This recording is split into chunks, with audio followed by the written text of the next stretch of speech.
جی ناظرین، آپ کا ایک دفعہ پھر خیر مقدم ہے رحمت سحر میں داتا کی نگری لاہور سے ایمان اور اخلاص ہماری آج کی نشست کا گفتگو کا عنوان ہے۔ ڈاکٹر صاحب قبلہ کی طرف بڑھتے ہیں۔ ڈاکٹر صاحب، کسی بھی صفت کو دیکھنا چاہیے تو اس کے وہ صفت جن شخصیات میں اللہ پیدا کر دے اور ان کے اوصاف سے دنیا انہیں سمجھنا چاہے تو یہ زیادہ آسان ہو جاتا ہے۔ تو ہم مخلصین کے اوصاف کو اگر سمجھیں گے تو شاید اس اخلاص کی ہمیں جلدی سمجھ آ جائے گی۔ تو میں چاہتا ہوں کہ کچھ ایسی صفات مخلصین بندوں کی آپ بیان کیجیے۔ صفات تو صفدر صاحب مخلصین کی بہت زیادہ ہیں، اور میں امید بھی کروں گا کہ ڈاکٹر صاحب اس کو بیان کریں۔ اصل میں سوال اتنا بڑا ہے، اس کا اسپیکٹرم اتنا بڑا ہے کہ اس کو مزید کھولا جا سکتا ہے۔ میں عرض کرتا ہوں، ارشاد ہو۔ ہاں جی، اللہ رب العزت نے مخلصین کو کلام اللہ میں سب سے پہلے جو اعزاز عطا کیا ہے نا، وہ متقین کے نام سے عطا کیا ہے۔ صحیح، آپ نے بھی اپنی گفتگو میں فرمایا تھا کہ مخلص متقی ہوتا ہے، اور جو متقین کی صفات اللہ رب العزت نے، یعنی کہ مخلصین کی صفات اللہ رب العزت نے کلام اللہ کے آغاز میں ہی بیان کر دیں۔ سورہ بقرہ کا آغاز ہے بسم اللہ الرحمن الرحیم، الف لام میم ذالک الکتاب لا ریب فیہ ھدی للمتقین۔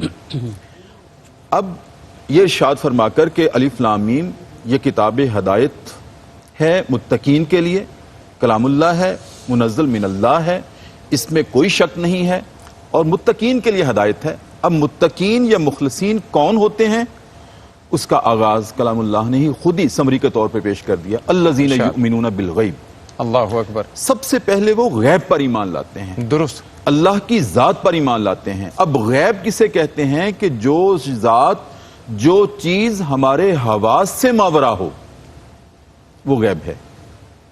یہ نہیں کہ اس دیوار کے دوسری طرف کیا ہے میرے لیے یہاں غیب ہے، میں اس کو اپنے حواس سے آج کے جدید ترقیاتی دور میں دیوار کے پرلی طرف جو چیز ہے اس کو بھی دیکھ سکتا ہوں، بالکل ٹھیک۔ لیکن جو اپنے حواس سے بھی ماورا ہے وہ صرف اللہ کی ذات ہے، نہ اس کو چھوا جا سکتا ہے، نہ اس کو براہ راست ہم سن سکتے ہیں، نہ دیکھ سکتے ہیں۔ اللہ اکبر۔ تو اس کی ذات پر ایمان لانا سب سے پہلے اخلاص کا درجہ ہے کہ بغیر دیکھے، اور یہ ایمان رکھنا کہ میں اسے دیکھ نہیں سکتا، وہ مجھے دیکھتا ہے، یہ اخلاص کا سب سے پہلا درجہ ہے۔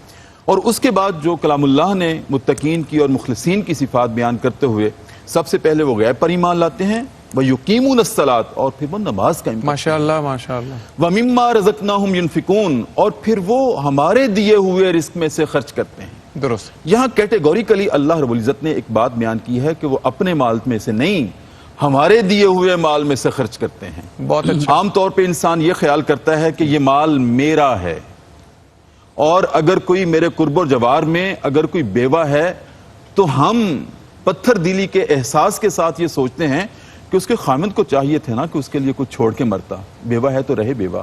اگر کوئی یتیم ہے تو ہم سوچتے ہیں کہ اس کے باپ کو چاہیے تھا اس کے لیے کچھ چھوڑ کے مرتا۔ ماشاءاللہ، یہ اخلاص نہیں ہے، یہ تقوی درست، نہیں ہے۔ درست۔ تقوی یہ ہے کہ یہ اعتقاد اور یقین رکھنا کہ میرے پاس جو مال ہے یہ اس کی عطا ہے، یہ اس نے مجھے دیا ہے، اور اسی کی خوشی کے لیے اسی کی خوشی کے لیے۔ جیسے ہم اپنی اولاد کو دیتے ہیں نا، جب کوئی سامنے مانگنے والا سائل آتا ہے تو میں اپنی اولاد سے، اپنے بیٹے سے کہتا ہوں، اپنی بیٹی سے کہتا ہوں، بیٹا تم اپنے ہاتھ، میں تھماتا ہوں اس کے ہاتھ میں، تم دو، میں خوش ہوتا ہوں۔ کیا بات ہے۔ اسی طرح سے اللہ مجھے دے کر کہتا ہے تم آگے اپنے ہاتھ سے دو، میں خوش ہوں گا۔ تو یہ مخلصین کی صفات کا آغاز ہے۔ الذین یؤمنون بالغیب، وہ غیب پر ایمان لاتے ہیں، وَيُقِيمُونَ الصَّلَاةَ، وہ نماز قائم کرتے ہیں، وَمِمَّا رَزَقْنَاهُمْ يُنْفِقُونَ، اور وہ ہمارے دیے ہوئے مال میں سے خرچ کرتے ہیں، وَالَّذِينَ يُؤْمِنُونَ بِمَا أُنزِلَ إِلَيْكَ، اور جو کچھ آپ پر نازل کیا گیا وہ اس پر ایمان لاتے ہیں، وَمَا أُنزِلَ مِن قَبْلِكَ، اور سابقہ انبیاء پر جو کچھ نازل کیا گیا اس پر ایمان لاتے ہیں، وَبِالْآخِرَةِ هُمْ يُوقِنُونَ، اور وہ آخرت پر ایمان لاتے ہیں۔ مفتی صاحب قبلہ اس میں کچھ اضافہ فرمائیے گا۔ دیکھیے قرآن پاک میں جب ہم دیکھتے ہیں تو اخلاص ہی کا دوسرا نام ایمان ہے، کیونکہ لا الہ الا اللہ یہیں سے ایمان شروع ہوتا ہے اور یہیں سے اخلاص شروع ہوتا ہے۔ بالکل ٹھیک۔ اللہ کے سوا ہر چیز کی نفی اور عبادت کا یہ لیول حاصل ہو جائے جو مصطفیٰ کریم صلی اللہ علیہ وسلم کے رفقاء کے بارے میں، آل رسول اور اصحاب رسول کے بارے میں اللہ اکبر، قرآن نے شہادت دی کہ تراہم رکعن سجدا یبتغون فضلا من اللہ ورضوانا۔ اللہ اکبر۔ محبوب آپ انہیں رکوع میں دیکھیں گے یا سجدے میں دیکھیں گے تو ان کے دل کے کسی بھی حرکت اور کسی خشوع سے یہ خیال نہیں گزرا ہوتا کہ کوئی ہمیں دیکھ رہا یا نہیں. وہ فقط رکوع کرتے ہیں یا اللہ سجدہ اکبر، کرتے اللہ ہیں تو اللہ کا فضل اور اس کی رضا چاہتے ہیں. اللہ اکبر. اور اللہ دوسرا ہے اکبر. کہ یہ بھی صفت بیان کی گئی کہ الذین ينفقون اموالهم فی السراء ينفقون فی السراء والضراء. فرمایا صرف جو خوشحالی میں خرچ کرے نا وہ مخلص نہیں ہوتا. کیا بات ہے. جو تنگی میں بھی خرچ کرے وہ مخلص ہوتا وہ مخلص ہے. اور پھر ایک ایمان افروز بات میں آپ کے سامنے ذکر کرتا ہوں. یہ ایک ہوتا ہے خلوص، ایک ہے اخلاص. خلوص کا معنی ہوتا ہے خالی ہونا، خالص ہونا. یہ جو ہم کہتے ہیں خالص گھی اور خالص دودھ. جی بالکل. اور اخلاص کا معنی خالی کرنا. بہت اچھا ہے. تو مطلب یہ ہے کہ آپ اپنے دل کو غیر اللہ سے خالی کرنا ہے. اس میں بھی ایک ایمان افروز بات سن لیجئے. ارشاد ہو. جو خالی کر لے وہ مخلص ہوتا ہے. اور قرآن نے کچھ لوگوں کو مخلص کہا ہے.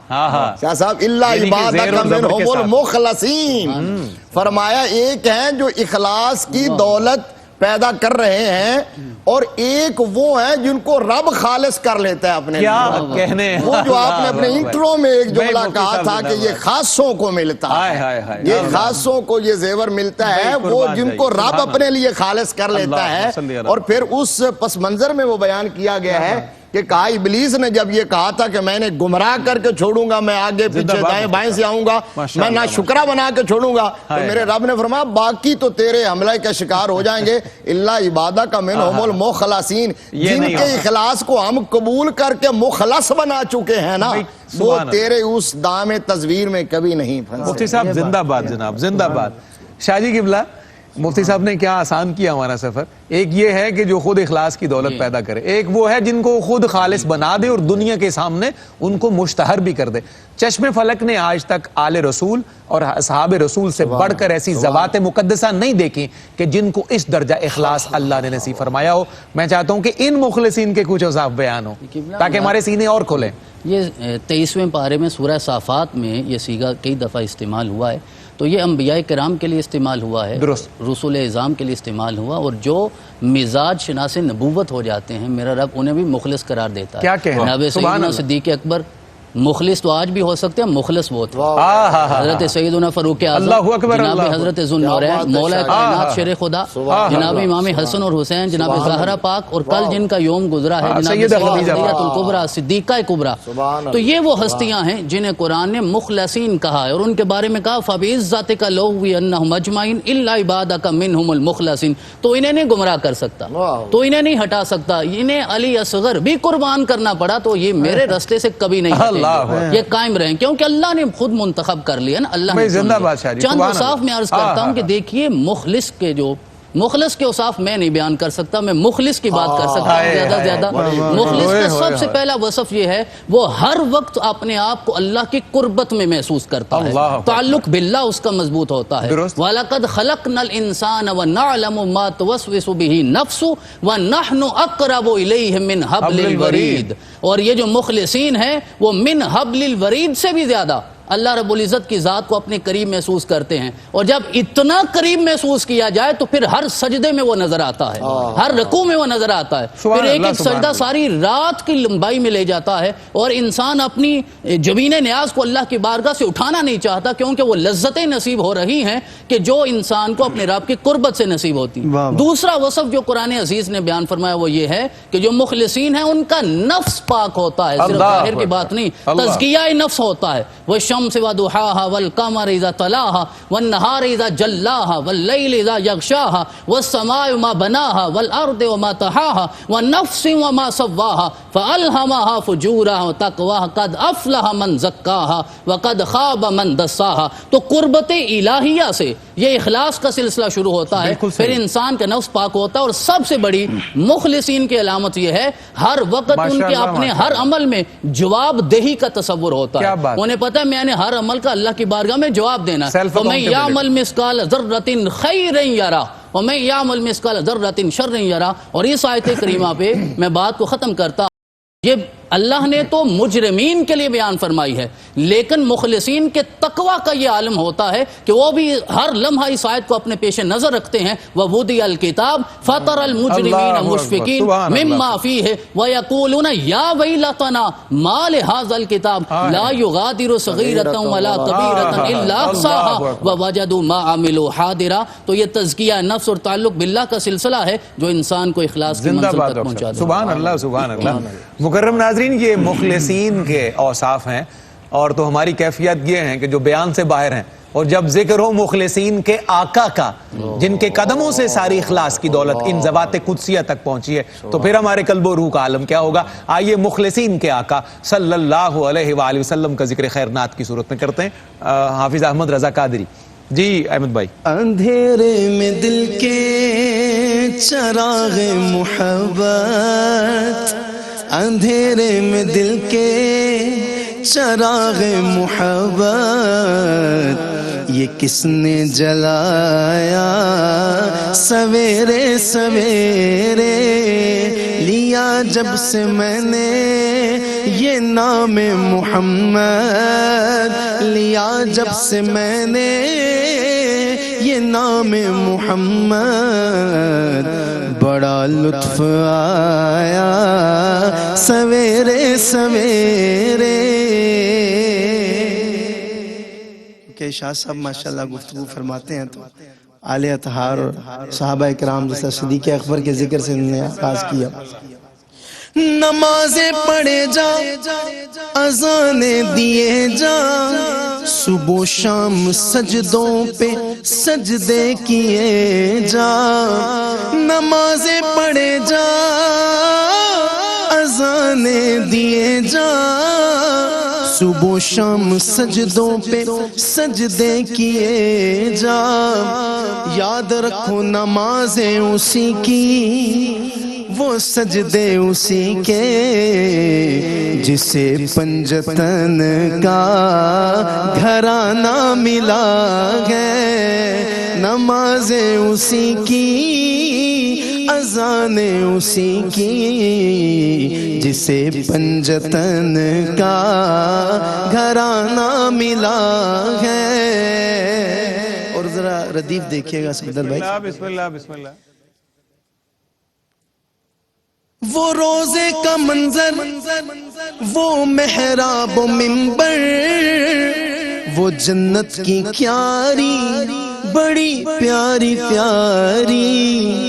وہ روزے کا منظر، وہ محراب و منبر، وہ جنت کی کیاری بڑی پیاری پیاری.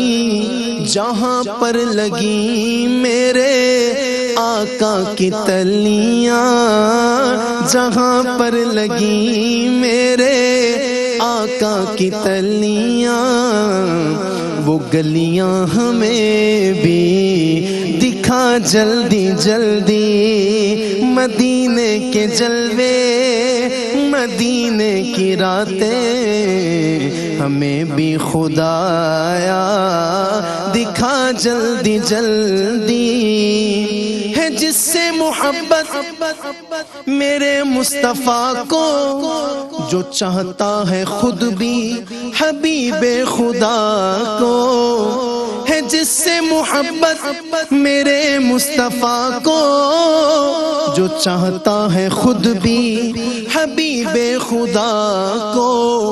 جہاں پر ہے موجود حمزہ پیا بھی، جہاں پر ہے موجود حمزہ پیا بھی، احد کی وہ وادی گھما جلدی جلدی.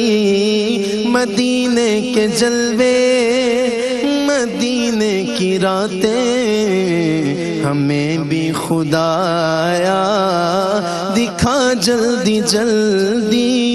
تڑپتے ہیں دن رات جو حاضری کو، انہیں بھی خدایا بلا جلدی جلدی.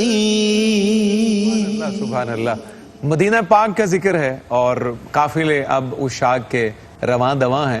یاد جب مجھ کو مدینے کی فضا آتی ہے, یاد جب مجھ کو مدینے کی فضا آتی ہے, سانس لیتا ہوں تو جنت کی ہوا آتی ہے, سانس لیتا ہوں تو جنت کی ہوا آتی ہے. اللہ رب العزت ہمیں اسی دیار میں طلب فرمائے جہاں سید الشہداء والی مدینہ سیدنا حمزہ رضی اللہ تعالی آرام فرما ہے, اور ہمیں آپ کے قدمین میں بھی کھڑا ہونا نصیب فرمائے. اسی دعا کے ساتھ اور آمین کے ساتھ بڑھتے ہیں ایک مختصر سے وقفے کی جانب. جی ناظرین, آپ کا ایک دفعہ پھر خیر مقدم ہے. رحمت سحر میں ایمان اور رمضان ہمارا خصوصی سیگمنٹ ہے, اور آج کی مبارک نشست میں ایمان اور اخلاص کے موضوع پر ہمیں گفتگو پیش کرنے کی سعادت اللہ رب العزت نے نصیب فرمائی ہے. ان اختتامی لمحات میں آئیے بڑھتے ہیں جناب ڈاکٹر محمد طاہر مصطفیٰ صاحب کی جناب. ڈاکٹر صاحب قبلہ, خلوص فقط عبادت الہی اور تعلق باللہ میں ہی مطلوب ہوتا ہے, یا دنیاوی امور جتنے ہم دنیا داری کہتے ہیں, یہ ظاہر پرستی بھی کہتے ہیں, جو ہمیں بحیثیت فرد کرنے ہوتے ہیں, ان امور میں بھی خلوص جو ہے وہ شرط اول رکھتا ہے؟ صفدر صاحب, عبادت میں تو مطلوب ہے ہی درست, کیونکہ ہم اللہ کی بارگاہ میں سر بسجود جب ہوتے ہیں تو یہ مطلوب و مقصود ہے کہ ریا سے پاک ہو. یہ ابھی تک ہماری گفتگو بھی اس موضوع پر گھومتی رہی ہوئی ہے. اب ہم نے دیکھنا یہ ہے کہ عبادت کے علاوہ دنیاوی امور میں, ویسے تو عبادت کا مفہوم بھی یہ ہے کہ زندگی کے ہر معاملے میں اللہ کے سامنے اپنے آپ کو سبمٹ کر دینا. جی درست, اپنے آپ کو پیش کر دینا, سرنڈر کر دینا, سرنڈر کر دینا, یہ عبادت ہے. وہ بے شک سجدہ ریز ہونا ہو, یا انسان اپنے مسند تجارت پہ بیٹھا ہو, یا اپنے اس کام کی جگہ پہ بیٹھا ہو, اپنے فرائض کی انجام دہی جہاں سے وہ رزق کما رہا ہے, وہاں بھی خلوص مطلوب ہے کہ صرف للہیت ہو اس میں. دنیاوی امور کے ضمن میں مجھے سعید بن عامر رضی اللہ تعالیٰ عنہ کی بات یاد آ رہی ہے ارشاد ہو. کہ حضرت عمر بن خطاب رضی اللہ تعالیٰ عنہ نے ان کو حمص کا گورنر مقرر کیا تھا. صحیح. اور حضرت عمر کا ایک تھا کہ جب گورنر مقرر کرتے تھے تو پیچھا بھی کیا کرتے تھے. بالکل صحیح. اپنے گورنروں چیک اینڈ بیلنس بڑا مضبوط ہو. جی, انہوں نے نظام قائم کیا. مقرر کرنے کے بعد حضرت سعید بن عامر رضی اللہ تعالیٰ عنہ کو پیغام بھجوایا کہ سعید, میں تمہارے صوبے کا دورہ کرنا چاہتا ہوں بحیثیت امیر المومنین, اور اس تاریخ کو آؤں گا, اور اس تاریخ میں ایک کھلی کچہری لگاؤں گا, عوام کو پوچھوں گا کہ میرا گورنر کیسا ہے. اللہ اکبر. تو لیکن ایک کام سعید تم نے کر کے رکھنا ہے کہ جب میں آؤں تو اپنے صوبے کے مساکین کی ایک سیکرٹ لسٹ بنا کے رکھنی ہے. صحیح. اپنے عمال سے کہہ دو کہ وہ بنا کے رکھیں. درست. اور سیکرٹ ہو, سیل بند ہو وہ انویلپ. امیر المومنین جب آئے عمر بن خطاب رضی اللہ تعالیٰ عنہ تو سعید ساتھ بیٹھے ہیں, اور آگے جمع غفیر ہے, کھلی کچہری ہے. تو پوچھا سعید وہ لسٹ کہاں ہے مساکین کی؟ کہا امیر المومنین یہ پڑی ہے. جب آپ نے اپنے ہاتھوں سے اس لسٹ کو, انویلپ کو کھولا, تو حمص کے صوبے کے مساکین کی فہرست میں سب سے پہلا نام سعید بن عامر رضی اللہ عنہ. اللہ. ایسے آپ نے دیکھا کہ سعید تمہارا نام, تم تو گورنر ہو, تم مسکین کی در سے ہو گئے, تم تنخواہ نہیں لیتے؟ کہا امیر المومنین تنخواہ لیتا ہوں, میں اپنی ساری تنخواہ غریبوں میں تقسیم کر دیتا ہوں. اللہ اکبر. اس پیٹ میں ایک روٹی کی گنجائش ہے, صبح و شام وہ اللہ مجھے عطا کر دیتا ہے. یہ ہے اخلاص اپنے منصب کے ساتھ. بڑی خوبصورت دنیاوی منصب ہے یہ, بہت اچھا. بحیثیت گورنر آپ کا یہ اخلاص ہے کہ اپنے سارے وسائل اور سارا رزق اور سارے ذرائع عامت الناس میں خرچ کرتے ہیں اللہ کی رضا کے. خوبصورت ماشاءاللہ. دنیاوی امور میں بھی, تمام مناسب میں, ذمہ داریوں میں بھی خلوص کا دامن تھامنا. ڈاکٹر صاحب نے بہت اچھا اس کو بیان کیا ہے مفتی صاحب. یہ بھی اخلاص فی اللہ ہے, یہ اللہ کے ساتھ ہی. بالکل ٹھیک.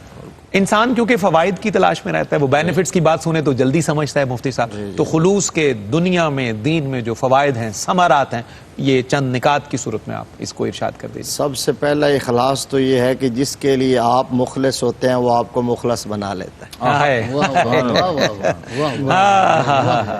اور جب ادھر سے انتخاب ہو جائے, ایک مرید ساری زندگی پیر صاحب کے پاس جاتا ہے نا, لیکن جس کو پیر کہہ دے کہ یہ میرا مرید ہے. سکھیاں تو سبھی کرتی ہیں یاد اپنے پیا کو, یہ چیز سکھیاں تو سبھی کرتی ہیں یاد اپنے پیا کو, لیکن وہ سہاگن ہے کرے جس کو پیا یاد. پیا یاد. تو جب پیا یہ کہے کہ یہ میرا ہے, یہ میرا ہے, آپ وہ جن کو اللہ فرما دے کہ یہ میرے بندے ہیں، اور جب اس منزل پر پہنچتا ہے تو پھر اللہ فرماتا ہے یا عبادی، اللہ کیا کہنا، اے میرے بندے۔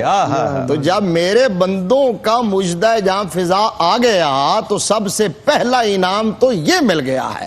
اور پھر اللہ تبارک و تعالیٰ نے فرمایا کہ الذین آمنوا وہاجروا وجاہدوا فی سبیل اللہ باموالہم وانفسہم اعظم درجۃ عند اللہ واولئک هم الفائزون یبشرہم ربہم برحمت منہ ورضوان وجنات لہم فیہا نعیم مقیم خالدین فیہا ابدا ان اللہ عندہ اجر عظیم۔ اب آپ کی ڈبل ماشاءاللہ سے میں ڈرتے ہوئے بہت اختصار کے ساتھ آپ نے کہا کہ گنوا دیں۔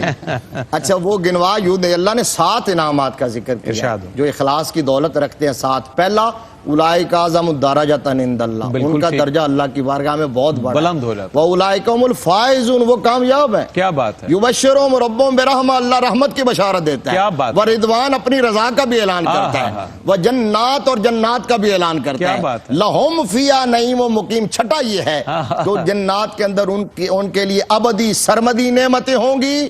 اور 7واں انعام یہ ہے کہ ان اللہ عندہ اجر عظیم، فرمایا یہ تو 6 ذکر کر دیے ہیں، ابھی ان کے لیے جو اجر میں نے رکھا ہوا ہے نا وہ تو اسی وقت دنیا کو پتا چلے گا، ڈسکلوز ہوگا جب وہ میرے سامنے آئیں گے۔ کیا بات ہے، جب وہ میرے سامنے آئیں گے، یعنی سب سے بڑا اجر اخلاص والوں کا اللہ کا دیدار ہے۔ کیا بات ہے، دیدار الہی، دیدار الہی۔ اللہ اکبر کبیرہ، اللہ اکبر کبیرہ۔ شاہ جی قبلہ آخری سیگمنٹ میں بڑے اچھے پیغامات نشر ہوئے ہیں۔ اہل اللہ کی عبادت میں، ان کے طریقہ کار میں جو کیفیات ہمیں خلوص کی نظر آتی ہیں، اس کی کچھ جھلکیاں ہوں پیغام کے طور پر، تاکہ ہمیں سیکھنے کا رستہ جو ہے ہمارے لیے اور آسان ہو جائے۔ جی قبلہ مفتی صاحب نے فرمایا نا کہ آپ جس کے لیے مخلص ہوتے ہیں وہ آپ کو مخلص کر دیتا ہے، لیکن جناب سیدنا فاروق اعظم کی ذات وہ ہے کہ جو مراد مخلص بن کے دین میں آئے، پہلے ہی مراد بن کے آئے، میرے آقا نے مانگا ہے انہیں اور اللہ نے عطا فرمایا ہے، تو ان کا پہلا قدم ہی خلوص کی سرزمین پہ ہے، تو وہ پہلے مخلص بن کر آئے ہیں امت محمدیہ صلی اللہ علیہ وسلم میں۔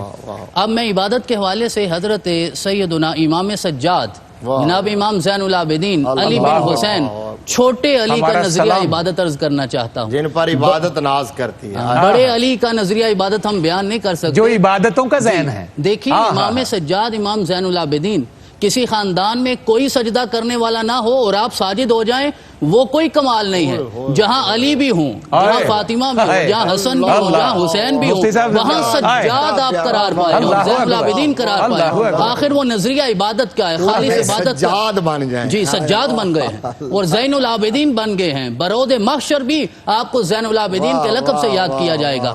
آپ سے کسی نے سوال کیا کہ آپ یہ عبادت کس نظریے سے کرتے ہیں، تو آپ نے ارشاد فرمایا انی اکرہ ان اعبد اللہ ولا غرض لی الا ثوابہ فاکون کالعبد الطامع۔ آپ فرماتے ہیں میں یہ ناپسند کرتا ہوں کہ صرف ثواب کی غرض سے اللہ کی عبادت کروں، اگر ایسا کروں گا تو میں تو لالچی بندہ ہو جاؤں گا، عبد طامع بن جاؤں گا۔ وانی اکرہ ان اعبدہ لخوف عذابہ فاکون کالعبد السوء، اور یہ بھی ناپسند کرتا ہوں کہ عذاب کے خوف سے اللہ کی عبادت کروں، اس طرح تو عبد سوء بن جاؤں گا۔ پھر کسی نے سوال کیا حضرت آخر کیوں عبادت کرتے ہیں، تو آپ نے فرمایا اعبدہ لما ہوا اہلہ بیایادیہ و انعامہ، میں صرف اس لیے اس کی عبادت کرتا ہوں کہ وہ عبادت کے اہل ہے، وہ اس اہل ہے، اس کی بارگاہ میں جھکا جائے، اس نے جو انعامات فرمائے، جو احسانات فرمائے ہیں۔ اور پھر آپ نے ارشاد فرمایا جو آزاد بندے ہیں، جو مخلص بننا چاہتے ہیں، وہ جب بھی عبادت کریں تو یوں کریں عبادت الاحرار لا تکون الا شکرا للہ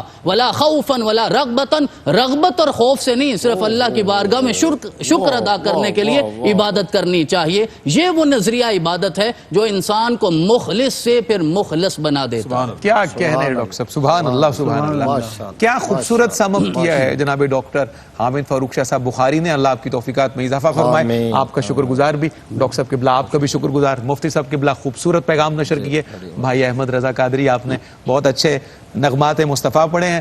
آخر میں ٹرانسمیشن ہماری داتا کی نگری لاہور سے کراچی اسٹوڈیو کی طرف بڑھے گی، اس سے پہلے نعت شریف کے چند کلمات استاد صابر لکھنوی علیہ رحمہ کے یہ کلمات خیر ہیں۔ ڈاکٹر صاحب آپ کا بھی تعلق کلام مجید سے، آپ کا بھی ایک ربط قرآن مجید سے، مفتی صاحب قبلہ آپ بھی قرآن کی تعلیم دیتے ہیں، تو دیکھیے ایک ایک مصرع جو ہے یہ قرآن کی رموز کو کھولتا ہوا ہے۔ احمد بھائی آپ بھی دیکھیے گا، آیت دنیا میں کوئی آپ سے بڑھ کر تو نہیں، یا رسول اللہ صلی اللہ علیہ نبی الکریم فدا کا امی و ابی یا رسول اللہ. آیا دنیا میں کوئی آپ سے بڑھ کر تو نہیں, ہوئے محبوب خدا کوئی پیمبر تو نہیں, ہوئے محبوب خدا کوئی پیمبر تو نہیں. اور ڈاکٹر صاحب شیر دیکھیے, 12 چشموں سے جو موسیٰ نے پلایا پانی, پھر بھی ہم مرتبہ ساقی کوثر تو نہیں. 12 چشموں سے جو موسیٰ نے پلایا پانی, پھر بھی ہم مرتبہ ساقی کوثر تو نہیں. شاہ جی شیر دیکھیے, ایک پتھر سے جو موسیٰ نے نکالے چشمے, ایک پتھر سے جو موسیٰ نے نکالے چشمے, پھر بھی اس دست مفجر سے وہ بڑھ کر تو نہیں. جہاں انگلیوں سے پانی نکلا کرتا تھا, پھر بھی اس دست مفجر سے وہ بڑھ کر تو نہیں. مفتی صاحب قبلہ, غرق ہونے سے جو موسیٰ نے بچائی امت, غرق ہونے سے جو موسیٰ نے بچائی امت, شافع روز جزا حق سے مقرر تو نہیں. شافع روز جزا حق سے مقرر تو نہیں. احمد بھائی شیر دیکھیے, تخت اڑتا تھا سلیمان کا ہوا پر ہی فقط, تخت اڑتا تھا سلیمان کا ہوا پر ہی فقط, رفعت رف ذی شان پیمبر تو نہیں. رفعت رف ذی شان پیمبر تو نہیں. تخت اڑتا تھا سلیمان کا ہوا پر ہی فقط, رفعت رف ذی شان پیمبر تو نہیں. یہ پوری دنیا کے ناظرین کے نام. حسن یوسف کا ہوا شہرہ دار آفاق جہاں, حسن یوسف کا ہوا شہرہ دار آفاق جہاں, پھر بھی اس روح مکرم سے منور تو نہیں. پھر بھی اس روح مکرم سے منور تو نہیں. اور اپنے مہمانوں کے نام سب سے قیمتی شعر میری نظر میں شاہ جی, مانگ بالوں کی جو ہے وہ ہے صراط الجنت. یہ میرے کریم آقا کا معجزہ تھا کہ جب زلفیں سوار تھے تو آدھی زلفیں اللہ کے حکم سے دائیں اور بائیں خود تقسیم ہوتی تھی. مانگ بالوں کی جو ہے وہ ہے صراط الجنت. فرق میں فرق جو ہے بال برابر تو نہیں. یہ جو فرق ہے ناظرین, یہ اردو میں مانگ کو کہتے ہیں, جو بالوں کے درمیان سے نکالی جاتی ہے. مانگ بالوں کی جو ہے وہ ہے صراط الجنت. فرق میں فرق جو ہے وہ بال برابر تو نہیں. مقتا ایمان افروز ہے, صابرہ بھیج پیمبر پہ درود اور سلام. صابرہ بھیج پیمبر پہ درود اور سلام, اور تحفہ کوئی اس تحفے سے بڑھ کر تو نہیں. اور تحفہ کوئی اس تحفے سے بڑھ کر تو نہیں. اس تحفے سے بڑھ کر تو نہیں. خطاب ہو ماشاءاللہ. حضور جزاک اللہ. ہاں, یہ کلام شامل کرتے ہیں بھائی احمد رضا قادری کا, اور پھر اس کے بعد انشاءاللہ ڈبل ماشاءاللہ کہنا 3 مرتبہ. اچھا 3 میری طرف سے 300 جزاک اللہ. بندہ نوازی. احمد بھائی آپ نے کس خوبصورت انداز میں مانگ کا ذکر کیا. سبحان اللہ. بے خود کیے دیتے ہیں, بے خود کیے دیتے ہیں, انداز حجابانہ بے خود کیے دیتے ہیں, انداز حجابانہ دل میں تجھے رکھ لوں دل میں تجھے رکھ لوں, اے جلوائے جانانا بے خود کیے دیتے ہیں. پینے کو تو پی لوں گا بس عرض ذرا سی ہے, پینے کو تو پی لوں گا بس عرض ذرا سی ہے, کہ اجمیر کا ساقی ہو, اجمیر کا ساقی ہو, بغداد کا میں خانہ اجمیر کا ساقی ہو, بغداد کا میں خانہ.